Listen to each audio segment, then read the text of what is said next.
বিবাহ করে বাসর ঘরে নিয়ে আসলেন।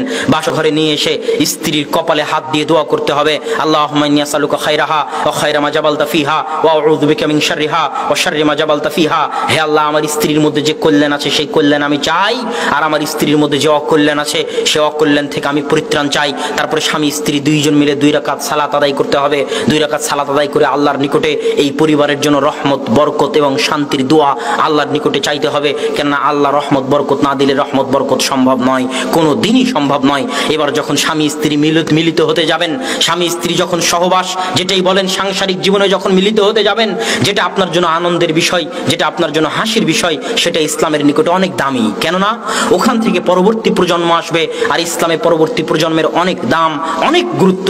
এই জন্য ইসলাম ওখানেও দোয়া শিখিয়ে দিয়েছে, ইসলাম ওখানেও দোয়া শিখিয়ে দিয়েছে, বিসমিল্লাহ আল্লাহুম্মা জান্নিবনা শাইতান ওয়া জান্নিবিশ শাইতানা মা রাযাকতানা। হে আল্লাহ, আজকে আমরা যে সাংসারিক জীবনে লিপ্ত হচ্ছি, এই সাংসারিক জীবন থেকে যদি কোনো সন্তান আসে, তাহলে তুমি সেই সন্তানকে শয়তানের সংস্পর্শ থেকে দূরে রাখিও। কত সুন্দর ইসলামের পরিকল্পনা শুধু একটা সন্তানকে নিয়ে। কেননা ওই সন্তান ইসলামের নিকটে সবচেয়ে দামি, আপনার নিকটে দামি হোক আর না হোক। এই দোয়া পড়ে যখন আপনি আপনার স্ত্রীর সাথে সংসার জীবনে লিপ্ত হবেন, তখন ওটার মাধ্যমে যে সন্তান আসবে, সেই সন্তানের মধ্যে বরকত, রহমত থাকবে, ওই সন্তান সুসন্তান হিসেবে গড়ে উঠবে। আর এই নিয়মগুলো যদি আপনি রক্ষা না করেন, তাহলে আদর্শ পরিবার গড়ে তুলতে পারবেন না।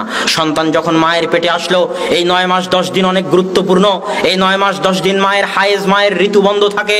কেননা মায়ের রক্ত থেকে সন্তান খাদ্য গ্রহণ করে, যেটা জন্মের পর নাভি কেটে ফেলা হয়, নারী কেটে ফেলা হয়, ওটার মাধ্যমে সন্তান মায়ের রক্ত থেকে খাবার গ্রহণ করে, মায়ের রক্ত থেকে খাদ্য গ্রহণ করে।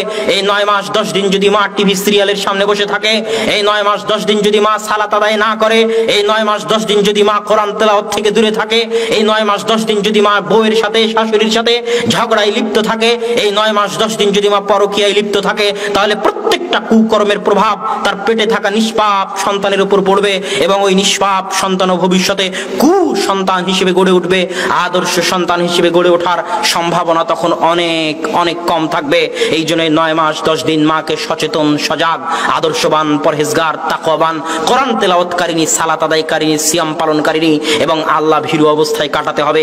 নিজের জন্য না হলেও সন্তানের জন্য, ভবিষ্যৎ প্রজন্মের জন্য আদর্শ সন্তান পাওয়ার আশায়।